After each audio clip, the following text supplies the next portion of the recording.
This might be one you guys want to stick around for. You see, I came into some very old, well, not so old, but vintage vinyl records. Got a bunch of them, including some of the stuff like you're hearing in the background here, some house music, some club music, all 12-inch singles, and we're going to play some of them here. Obviously can't play too much from them, but I can certainly sample things. Well, check this out. I was just given a fair little stack of some vinyl records, and I thought it might be cool to go through some of these today, and we'll play some samples. Now obviously I can't play very long clips from here because I don't need to get hit with copyright, but some of these things are pretty obscure, you know, like when you get something like this,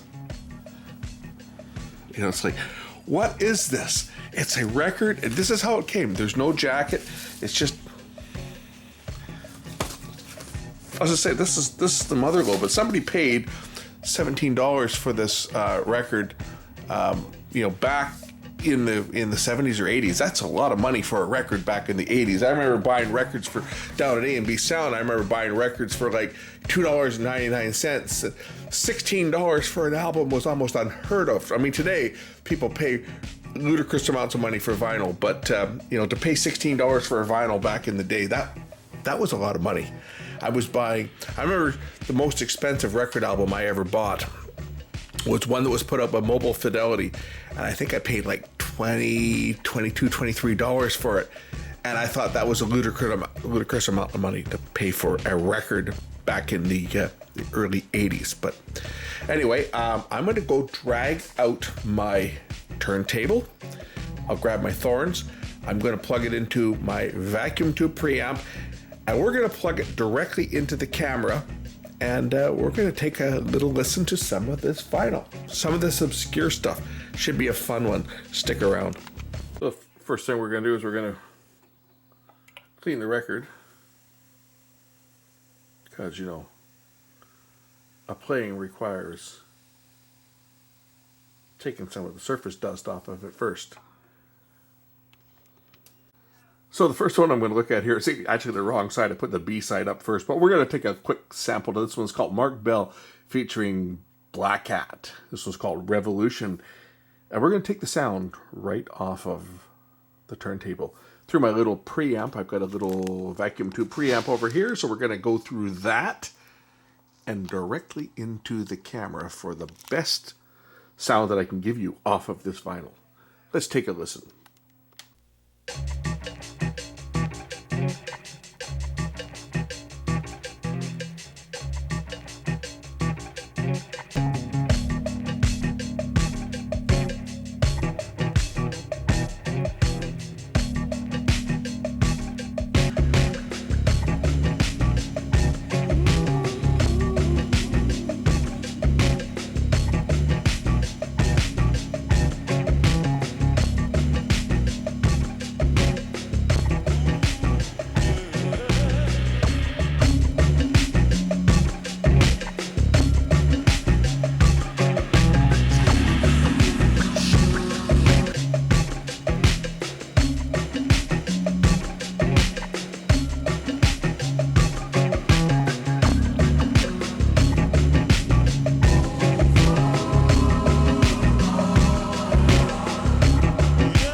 Well, that was certainly different. I wasn't expecting that, but that was actually pretty damn cool. I always wanted to take a listen to side A, because of course I played side B first, right? So let's take a listen to side A, and we'll continue this listening party.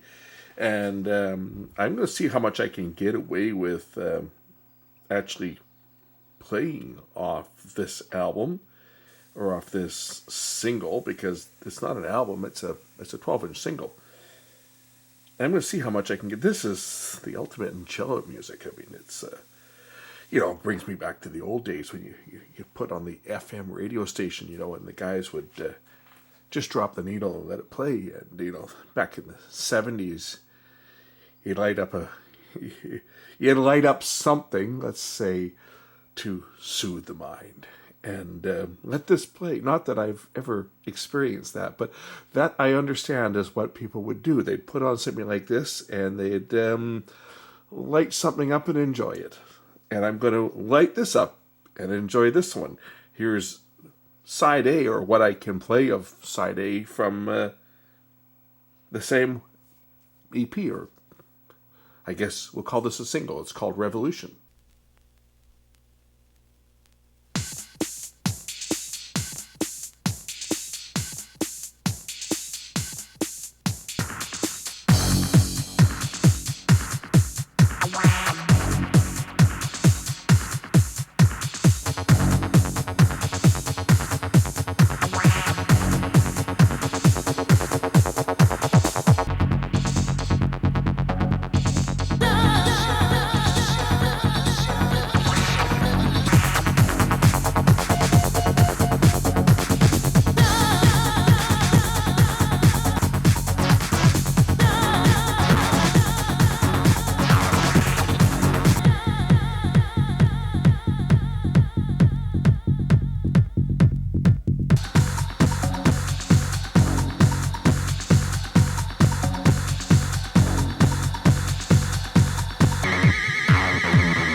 That one was interesting too. I don't know how much of this I can actually play. I'm going to cut this down, obviously, because I don't want to pull any copyright strike. Look at this. I guess that's just my lights in there, but you can see as it rotates, you can see where the beats are on here, just from the way that the groove has been cut. I also found that this record here has been recorded at such a loud level that on a few occasions, I guess my tracking is not set quite heavy enough. It actually sounded like the needle jumped out of the groove there momentarily on some loud bass. But anyway, I'm going to try a few more samples. As I say, I wish I could play the whole album. I can't, because obviously I'm going to get in a little bit of trouble, but I'm going to try and cut together something out of this that you guys can get a sample of some of this obscure stuff that is not all that popular, but of course was played in the club scene. This next one, it's on Shimmer Records.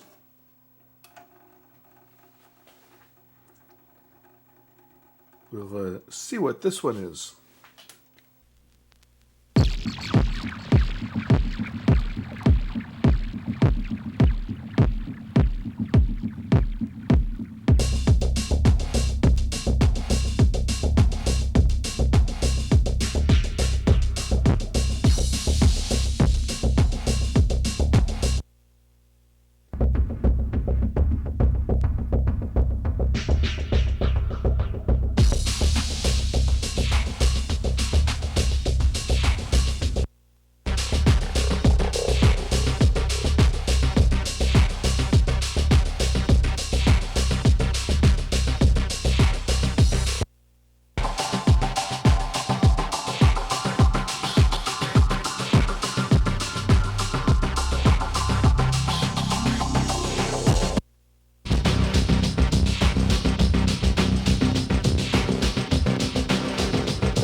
You'll probably notice that I'm going to start losing my patience with some of the stuff because I find that a lot of the stuff grates on the nerves after you've listened to it for a couple minutes. It all starts sounding the same, and it's over the top. It's over the top. Sometimes it started out cool.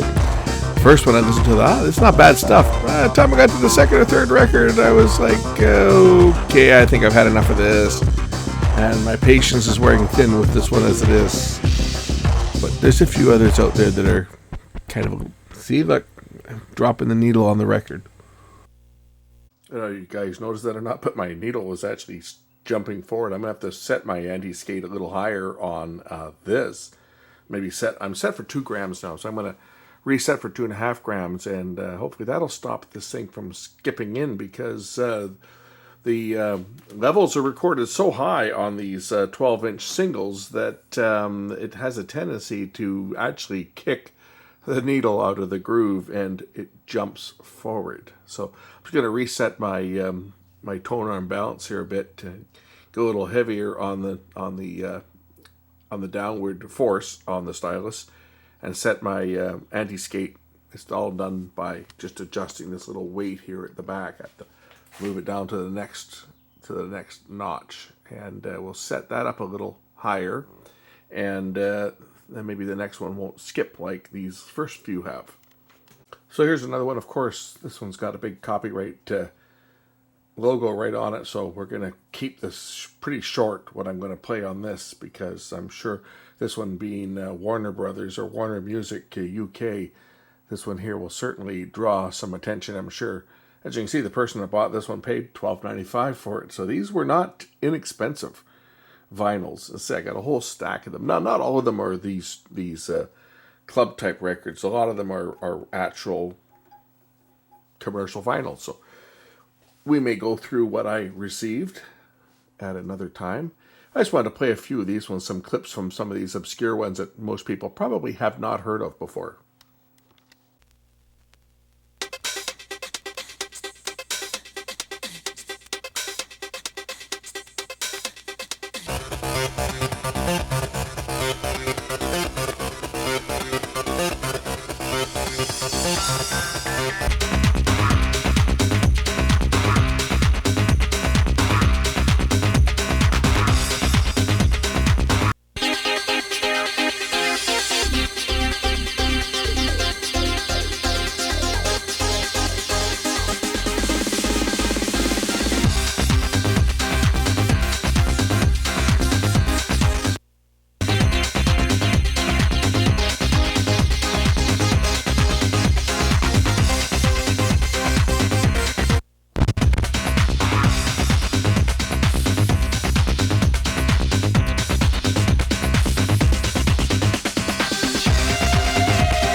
this one's a little different. This one, as you notice, it's this one's a 45 RPM.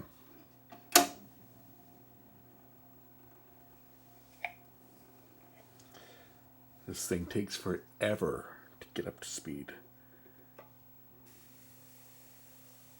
But it does eventually get up to speed. Let's take a listen to this one. Now, I don't know, like, I'm only playing little samples here because I don't want to get hit with copyright. But if there's interest in this, I'll put the entire tracks up onto a non-monetized channel. I've access to another channel that's not linked to my account. So if there's enough request, I'll put this up in its entirety for people that want to hear the whole album, and I'll put it up on my non-monetized channel, and it'll be available for patrons only. So if there's enough demand and people want this, I'll consider posting the entire this stuff on my non-monetized channel that is not linked to me in any way, so if it gets hit with a copyright strike, it won't affect the status of this channel.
This one's called DJ Gordon's Moonshine Boogie. To get a bit of the crap off this one first. You see, these records were sitting in storage for God knows how long before they were handed off to me and said, here, take them. So, yeah, some interesting stuff. Interesting stuff just on these these club records are kind of cool. Let's take a listen to this one.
somehow I think this was supposed to be 45, even though I don't see any designation of 45 printed on it anywhere, but I think this one's supposed to be 45.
No, actually, I think it's 33.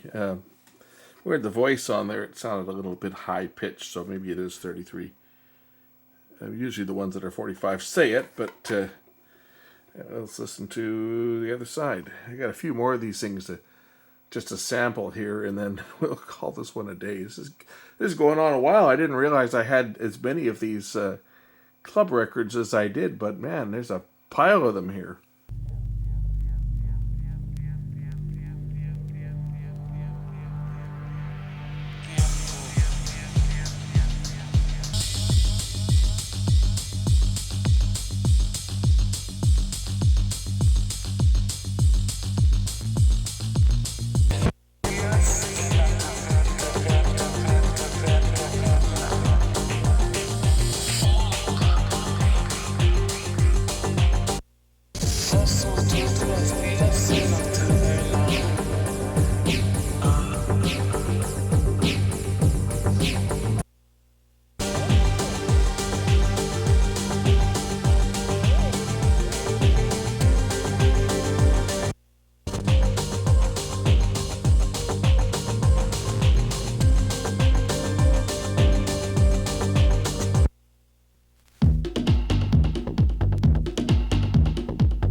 Check that one out for a small lead out groove. Like this one was recorded pretty much to the limit for vinyl, and I wonder how many automatic turntables will be picking up the arm before it hit the lead out groove, because that is incredible. Look at how close that is.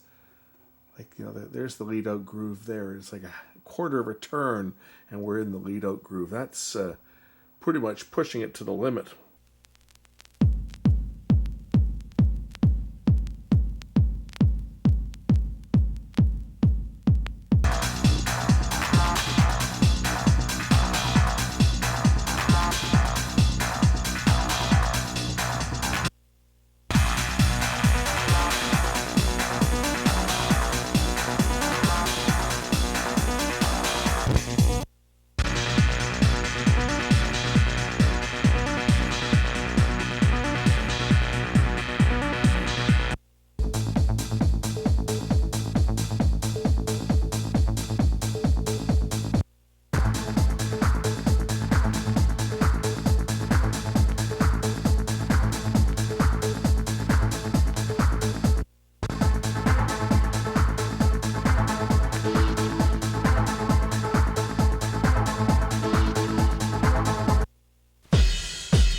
I like this.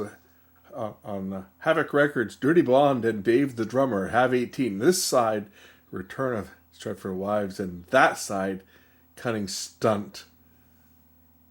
And from 2001. So this would be considered recent vintage for vinyl. It never really went away, did it, right? It just kind of went underground for the clubs and stuff. Let's take a listen to that. I got a few more, and then that'll do it for this little sampling. But say I got a big stack of records to go through.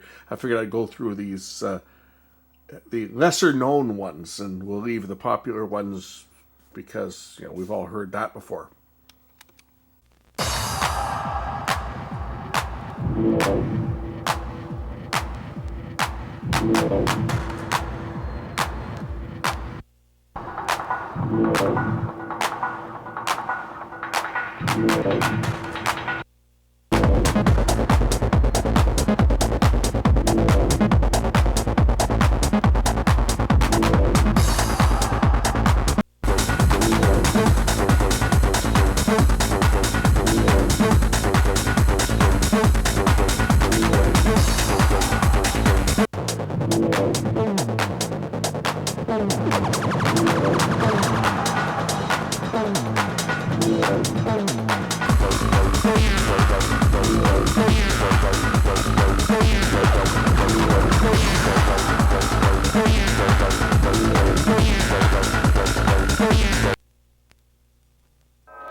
You can probably tell by how quick that one came off that this one's going to be turned into a frisbee about as fast as the Culture Club album that's in the stack.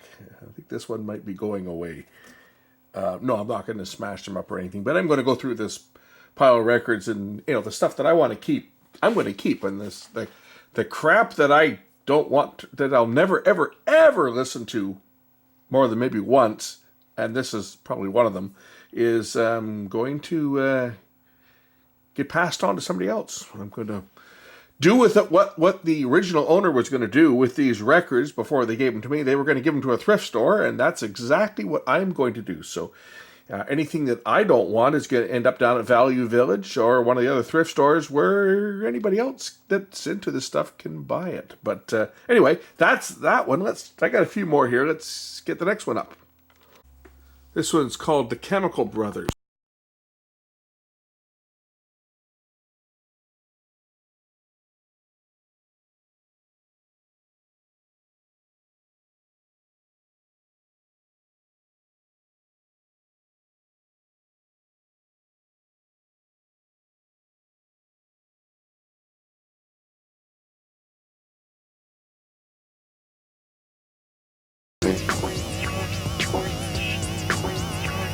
Response.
That does it. That's all I'm going to play here because I've run out of these off-labeled records, and I'm out of memory on my memory card. So I hope you guys stuck around to the end of this thing to see what we had, and hope I'm not going to pull any copyright. I'm going to try to keep this within the limits so I don't have to worry about any problems. But that's it. That's the club records I was given. As I say, I got a stack of probably 150 records here to go through.